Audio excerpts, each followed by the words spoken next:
100% happy ആയിട്ടാ. താൻ ചെയ്യുന്നത് അങ്ങനെ ആയിരിക്കാം. പക്ഷെ അക്ഷിതയോ വസുമതി ആന്റിയോ അതിനെ കാണുന്നത് അങ്ങനെയല്ല. അവര് തന്നെ ഓരോന്ന് പറഞ്ഞ് ചെയ്യിപ്പിക്കുന്നത് കണ്ടിട്ട് എനിക്ക് തന്നെ എന്തോ പോലെ തോന്നുന്നു. അത് കിരണിന് എന്നോടുള്ള സ്നേഹക്കൂടുതൽ കൊണ്ട് തോന്നുന്നതാ.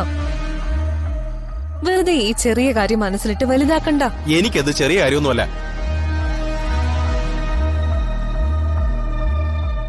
അഷീൻ ചെറിയമ്മയും എന്നെ എങ്ങനെ കണ്ടാലും അവർക്കൊരാവശ്യം വരുന്ന സമയത്ത് ഞാൻ അവർക്കൊപ്പം ഉണ്ടാവുക തന്നെ ചെയ്യും. എനിക്ക് തന്നെ മനസ്സിലാവുന്നുണ്ട്. പഴയതുപോലെ താൻ അവർക്ക് മുമ്പിൽ താണു വണങ്ങി നിൽക്കുന്നത് കണ്ടപ്പോ എന്തോ പോലെ തോന്നി. അതുകൊണ്ട് പറഞ്ഞതാ. പിന്നെ ദുർഗ, നമുക്ക് നാളെ രാവിലെ തന്നെ രാമേന്ദ്രൻ അങ്കിളിനെ കാണാൻ പോണം. കിരണിന്റെ അമ്മയുടെ ഫോട്ടോ കാണിച്ച് കിരൺ ആരാണെന്ന് അദ്ദേഹത്തെ ബോധ്യപ്പെടുത്തണം.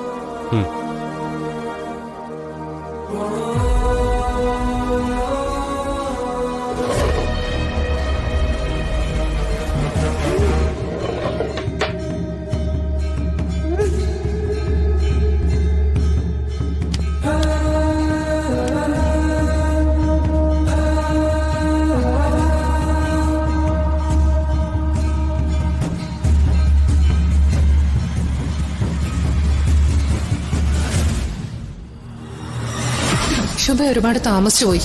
മഹിയേട്ടൻ മറ്റൊരു വിവാഹം കഴിച്ചു.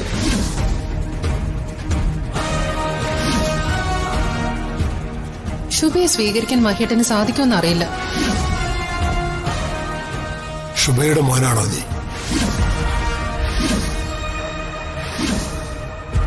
നിനക്ക് ജന്മം നൽകിയത് ആരാണെന്ന് തെളിയിക്കാനുള്ള തെളിവുകളെല്ലാം എന്റെ കയ്യിലുണ്ട്.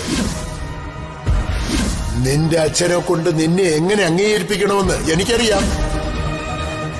പക്ഷെ വരുമ്പോ അമ്മയുടെ ഒരു ഫോട്ടോയും കൂടെ കരുതണം.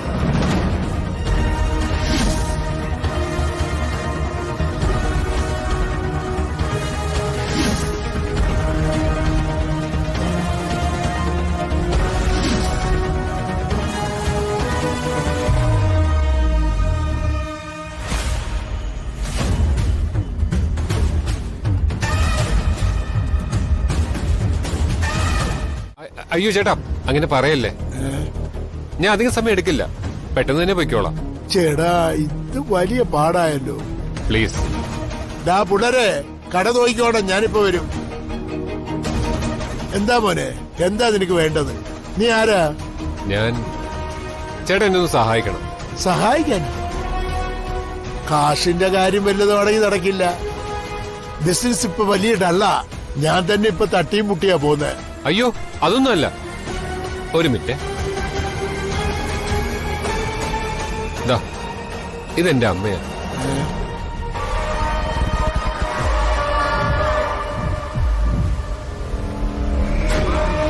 കമ്പിളിച്ചുങ്കത്ത് ഒരു ശുഭ എന്ന് പറയുന്ന സ്ത്രീയാ കിരണിന്റെ അമ്മ.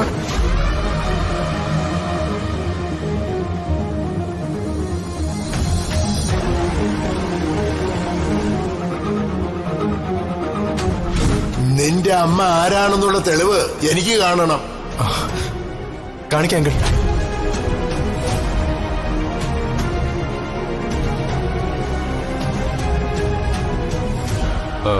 പേര് ശുഭ എന്നാ. എന്റെ അച്ഛൻ ആരാണെന്ന സത്യം ചേട്ടൻ അറിയാമെന്ന് എനിക്കറിയാം. അതാരാണെന്ന് എനിക്കൊന്ന് പറഞ്ഞു തരണം. നിന്റെ അച്ഛനെ ഞാൻ എങ്ങനെ അറിയും? കാര്യങ്ങളെല്ലാം അന്വേഷിച്ച് ബോധ്യപ്പെട്ടിട്ടാ ഞാനിവിടെ വന്നിരിക്കുന്നത്.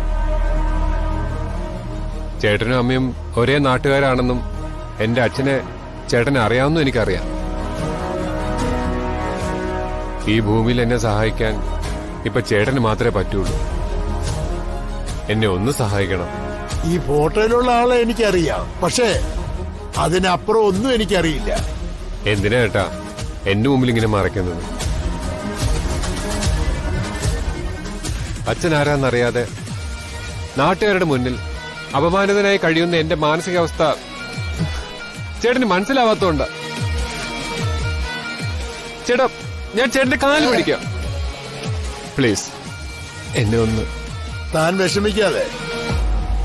എന്തായാലും എനിക്ക് 2 ദിവസം സമയം താ, ഞാനൊന്ന് അന്വേഷിക്കട്ടെ. എന്തെങ്കിലും വിവരം കിട്ടുമെന്ന് നോക്കാം. അങ്ങനെ പറയരുത്. എന്റെ അച്ഛന്റെ പേരൊന്ന് പറഞ്ഞു തന്നാൽ മാത്രം മതി. ഞാൻ പറഞ്ഞില്ലേ താൻ പോയിട്ട് 2 ദിവസം കഴിഞ്ഞ് വാ, നമുക്ക് സംസാരിക്കാന്നേ. ശരി, ഞാൻ പോയിട്ട് 2 ദിവസം കഴിഞ്ഞ് വരാം. ഓ ചേട്ടാ. ഏ ഉം, ഏ ഉം, ഓ വരാം.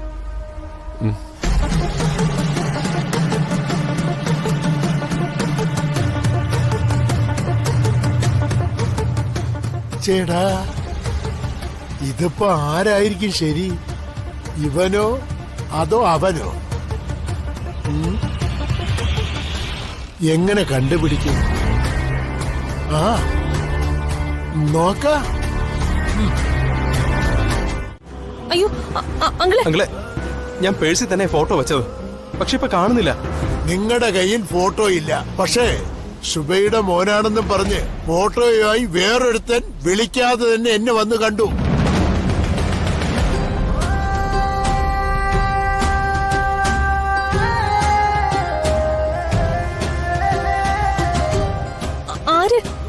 ആരാ വന്നത്? അതൊന്നും എനിക്കറിയില്ല. ഇയാളെപ്പോലൊരു ചെറുപ്പക്കാരനാ വന്ന് കണ്ടത്. പക്ഷേ അവന്റെ സംസാരത്തിൽ എന്തോ ഒരു പന്തികേട് പോലെ എനിക്ക് തോന്നി. അതുകൊണ്ട് ഞാൻ കൂടുതലൊന്നും പറഞ്ഞില്ല. അങ്കിൾ എന്നെ വിശ്വസിക്കണം. എന്റെ അമ്മയാ ശുഭ. അങ്കിളിനെ കാണാൻ വന്നത് ആരാണെന്നോ അയാൾക്ക് ഫോട്ടോ എങ്ങനെ കിട്ടിയെന്നോ ഒന്നും എനിക്കറിയില്ല.